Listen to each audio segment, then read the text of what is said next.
Bismillahirrahmanirrahim. Assalamualaikum warahmatullahi wabarakatuh.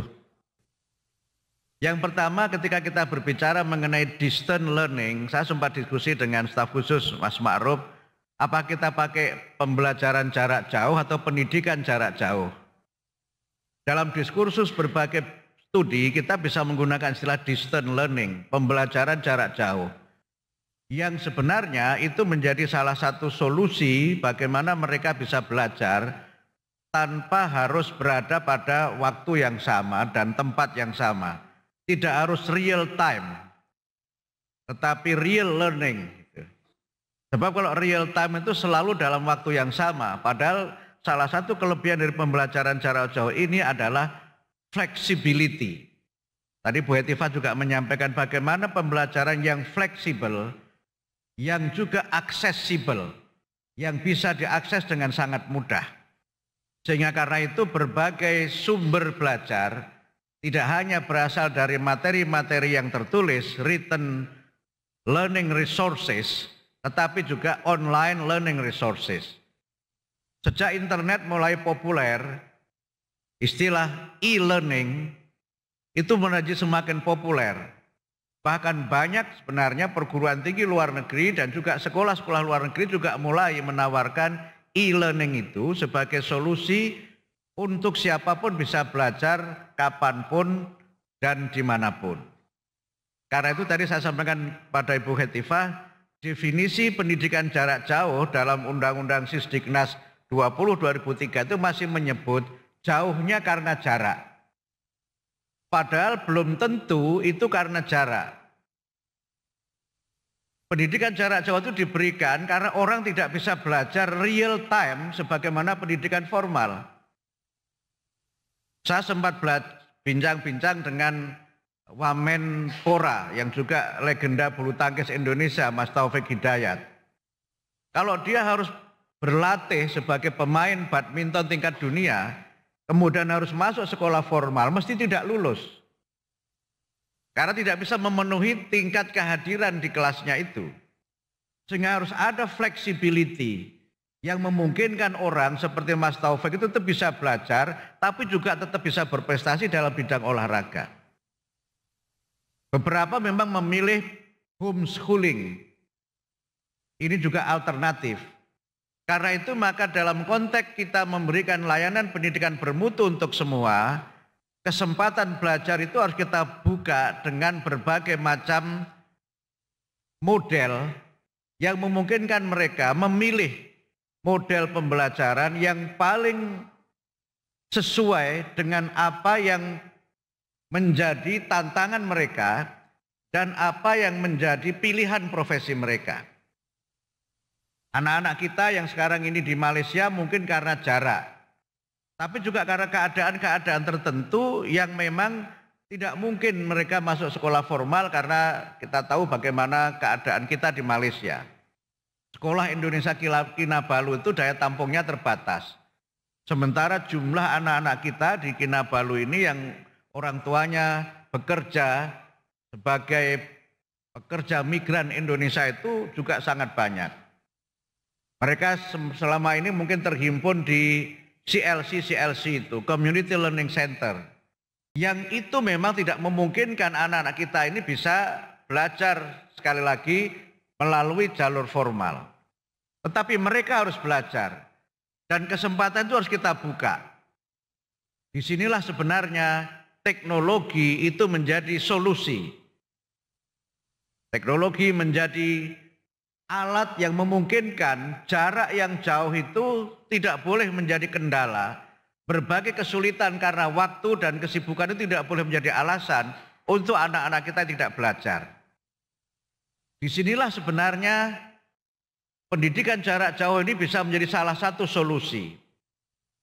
Tetapi memang kuncinya ada 3. Kunci yang pertama adalah bagaimana anak-anak kita ini memiliki semangat belajar yang tinggi. Learner self-direction. Bahwa belajar itu adalah memang kebutuhan dari anak-anak kita. Sehingga karena itu merupakan kebutuhan, maka mereka harus menjadi pembelajar yang mandiri. Belajar bukan karena dituntut orang, tapi belajar karena memang ingin untuk meningkatkan kualitas diri, meningkatkan kompetensi, dan berbagai hal yang positif yang diperoleh melalui pendidikan. Kemudian yang kedua adalah learning flexibility, pembelajaran yang fleksibel. Dengan sekali lagi anak-anakku sekalian yang sekarang di Malaysia ada CLC cerdas juga, ini bisa belajar sambil bekerja di ladang. Saya sempat berimajinasi dengan pembelajaran ini karena materinya semuanya mungkin bisa pakai e-learning yang menggunakan internet, tapi bisa juga pakai unplug atau materi-materi yang bisa disimpan di misalnya di HP atau disimpan di tab atau bentuk-bentuk moda lain yang orang bisa mengakses kapan saja. Jadi kalau dulu ada bayangan anak gembala itu menyuling, main seruling di punggung sapi apa kerbonya gitu. Mungkin sekarang anak-anak bisa juga, mungkin di Malaysia tidak ada sapi ya. Itu anak-anak bisa sambil digubuk begitu, baca tab, membaca, dan itu bisa dilakukan. Flexibility. Nah, tinggal nanti kemudian yang ketiga adalah quality assurance. Bagaimana penjaminan mutu dari pendidikan jarak jauh itu. Tadi Bu Hetifah juga menekankan itu. Dan karena itu saya tidak tahu sekarang posisinya di mana, nanti Beskap bisa memberikan info ke saya. Waktu masih di BSNP dulu berarti saya sempat menyusun standar pendidikan ini. Kita menyusun standar pendidikan homeschooling, kemudian pendidikan jarak jauh, dan standar pendidikan vokasi yang mengikuti dunia vokasi Pak Tatang. Mudah-mudahan dokumennya masih ada, mudah-mudahan.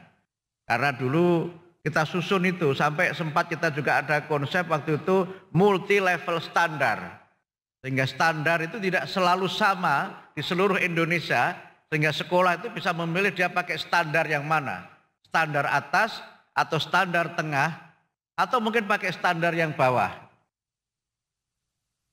Karena itu maka sekali lagi quality assurance juga menjadi bagian penting untuk memastikan bahwa pendidikan jarak jauh ini bukan pendidikan abal-abal, bukan pendidikan asal-asal. Sehingga karena itu maka lulusan pendidikan jarak jauh ini karena ada sekolah pengampu, maka tetap sesuai dengan standar dan kemudian ijazahnya mendapatkan pengakuan sebagaimana mereka belajar yang belajar di sekolah formal. Atau yang belajar di lembaga pendidikan penyetaraan. Inilah yang kita sebut dengan membuka berbagai akses untuk siapapun bisa belajar dimanapun, kapanpun.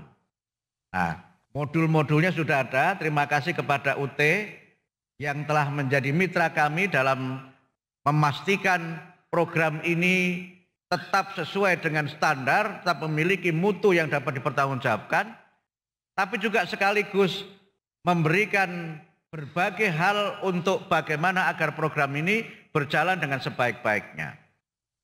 Disinilah arti strategis pendidikan jarak jauh ini bisa menjadi solusi bahwa semua anak Indonesia itu berkesempatan belajar yang kita sebut dengan pendidikan yang inklusif dan berkeadilan.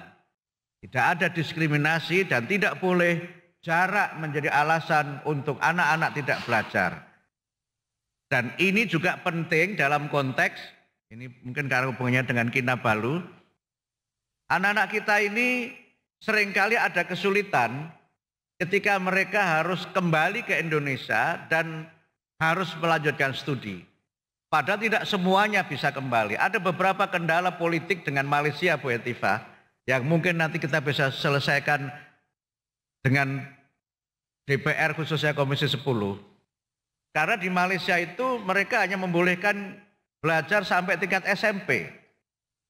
Soal yang di sekolah-sekolah kita, sehingga ada kesulitan bagi mereka yang ingin belajar sampai ke tingkat SMA. Memang ini solusinya tidak semata-mata solusi akademik. Sebagainya memang harus ada solusi politik. Ya, alhamdulillah Menteri Pendidikan Malaysia sekarang bestie saya, Agak enak dengan beliau, ngobrolnya enak, sempat di video sama Bu Harti itu. Kami sudah berinteraksi dengan sangat bagus, komunikasinya lancar. Mudah-mudahan kedekatan hubungan politik Indonesia dengan Malaysia, bagaimana kedekatan Pak Presiden Prabowo dengan Perdana Menteri Anwar ini berjalan dengan baik.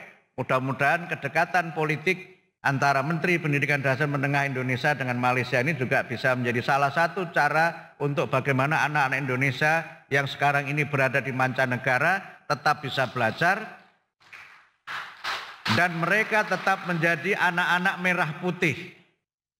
Tetap menjadi anak-anak merah putih, tetap menjadi anak-anak Indonesia yang berkepribadian Indonesia dan tentu punya pengalaman belajar di mancanegara. Saya kira demikian dapat kami sampaikan. Terima kasih, mudah-mudahan bermanfaat.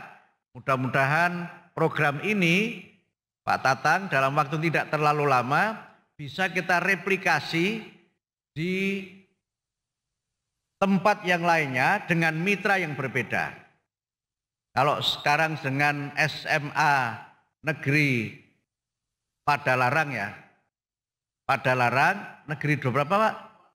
Negeri 2, karena negerinya banyak, betul. SMA Negeri 2 Padalarang, mungkin nanti SMA Negeri mana? Papua juga boleh. Pak Atip mengusulkan Tasik biasanya. SMA Negeri Tasikmalaya misalnya tempat alma maternya Pak Atip itu. Atau mana lagi, sehingga ini bisa menjadi sebuah movement begitu Pak Tatang, menjadi sebuah gerakan yang itu sekali lagi memberikan solusi untuk kita bisa mewujudkan pendidikan bermutu untuk semua. Saya kira demikian dapat kami sampaikan. Terima kasih kepada semua pihak yang telah mendukung acara ini. Terima kasih dukungan semuanya. Sekali lagi mudah-mudahan ikhtiar kita ini senantiasa dimudahkan oleh Allah Subhanahu wa taala dan semoga kita dapat melaksanakan amanah konstitusi, memberikan layanan pendidikan bermutu untuk semua dan mendukung program Bapak Presiden Astacita khususnya yang keempat, di mana kita ingin membangun sumber daya manusia Indonesia yang kuat, sumber daya manusia Indonesia yang hebat untuk Indonesia yang maju dan bermartabat. Saya kira demikian yang dapat kami sampaikan. Terima kasih. Mohon maaf atas segala kekurangan dan hal-hal yang tidak berkenan. Wassalamualaikum warahmatullahi wabarakatuh.